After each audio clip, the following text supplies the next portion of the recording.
Dauka, kwa sasa unanisikia vizuri bila shaka? Nakusikia kidogo changamoto ya mtandao kulingana na hali ya hewa na mahali nilipo, lakini hapa kidogo nakusikia. Mungu tumeamka vizuri. Dauka, wewe uko wapi kwanza tujue? Uko Joburg ama uko Durban? Mimi niko Joburg, lakini nipo kwenye harakati za kusogea Durban kwa sababu kule ndiko ambako mchezo utachezeka. Nakumbuka ule sio uwanja wao. Uwanja wao kidogo hauna vigezo vya kuchezeka michuano ya kafu, na kama unakumbuka kuna taarifa nilitoa kuhusiana na ufafanuzi wa uwanja wao. Ilibidi waende kuchezea Pretoria.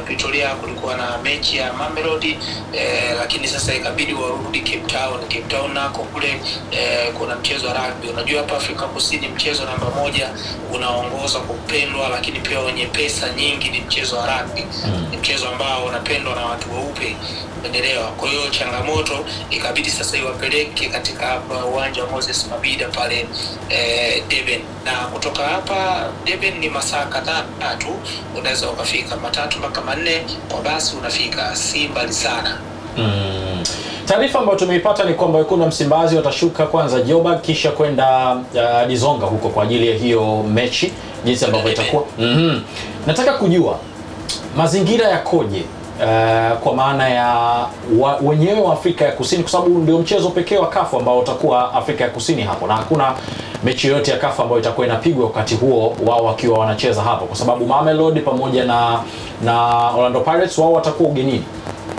Na kwanza ukizingatia michezo ya awali ya kwanza ambayo Tagato ulitazama, ambayo ilipigwa hapa ya klabu bingwa, kwa maana kwamba Pirates walivyowakaribisha Pyramid, Mamelodi walivyowakaribisha Ahali, yote walilazimishwa sare. Hakuna timu ya Afrika Kusini ambayo ilibahatika kuweza kupata walau ushindi. Wote walilazimishwa sare. Wa macho akabakia kwenye mchezo wa Simba na wapinzani wao, kwa maana kwamba Stellenbosch, lakini pia ikawa tena pigo kwa raia Afrika Kusini kupoteza. Kwa hiyo kile kipigo cha bao 1-0 ikabidi sasa kuzua maswali mengi kwa raia Afrika Kusini. Na hata jana wakati napita mitaani nyakati za usiku nakutana na raia Afrika Kusini, kwa sababu wengi pia shanza kufahamiana nao kulingana na mahojiano sehemu wanafanya, wakaniambia ndugu zako wanakuja kesho.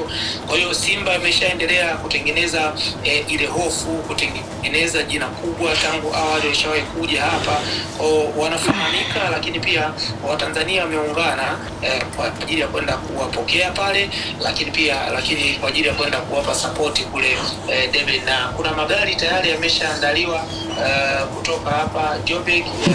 Watanzania watakuwa wanachangishana wenyewe kwa wenyewe na kwa ajili ya kuweza kwenda kule Durban kuwa support. Na ukisema upande basi la kawaida kutoka Joburg mpaka Durban inakuwa ni karibia kama 300 kwa pesa ya kibongo, inaweza ikawa kama shilingi 45 ndio nzuri, lakini mkichanga kwa 100 ambayo inaweza ikawa miradi shilingi 15 kwenda kusupport timu, inakuwa ni pesa ambayo kidogo ni nafuu. Kwa hiyo Watanzania wengi wameandaa utaratibu hapo, hawaangalii Yanga, hawaangalii Simba, wote wanaenda kuisupport timu ya ambayo inatoka Tanzania. Kwa hiyo ni utaratibu mzuri, lakini pia hata ofisi ya balozi nayo imeendelea kuhamasisha raia kwa ajili ya kwenda kuwapokea, kwa ajili ya kwenda kuwasupport.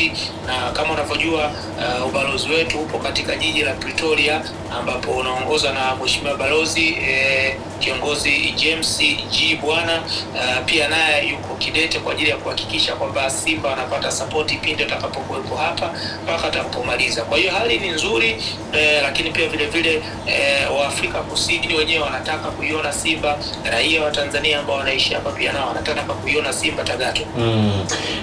Asante kwanza kwa taarifa hiyo, na umetupa taarifa nzuri sana kwa Watanzania kuungana huko. Lakini la mwisho pengine nisikie kutoka kwako, kama umeshapata tayari kujua tiketi ni shilingi ngapi kuingia kwenda kuiona Simba ikiwa inavaana na Stellenbosch?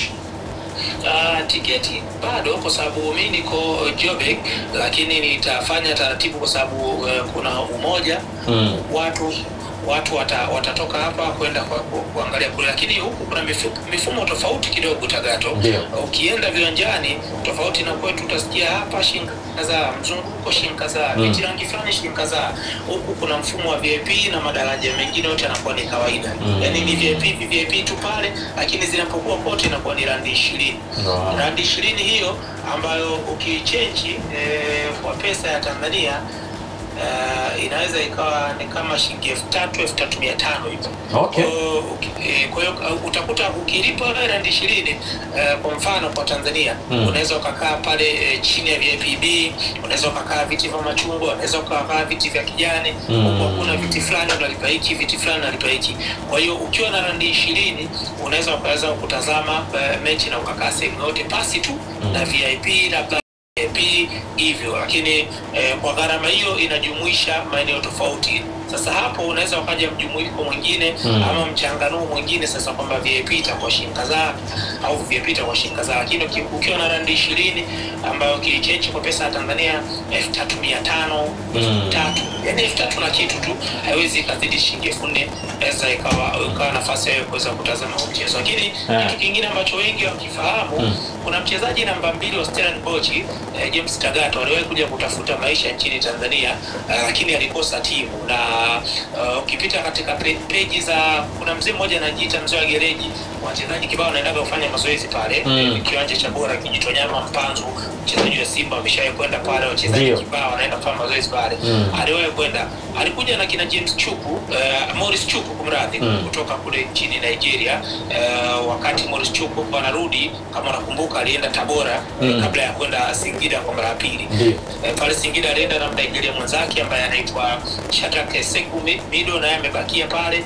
Kulikuwa na kipa alienda Tabora, alikuwa anaitwa Sochima Victor ambaye ametimkia Juba. Kulikuwa na mchezaji mmoja namba 2 alikosa timu Tanzania. Wenzetu hawa wapambanaji katika mchezo juzi, natazama nyumbani, namuona amezima namba 2. Enelewa vizuri. Katika kufanya naye mawasiliano akasema, bwana mimi ni mgeni na nimepata timu hapa muda si mrefu.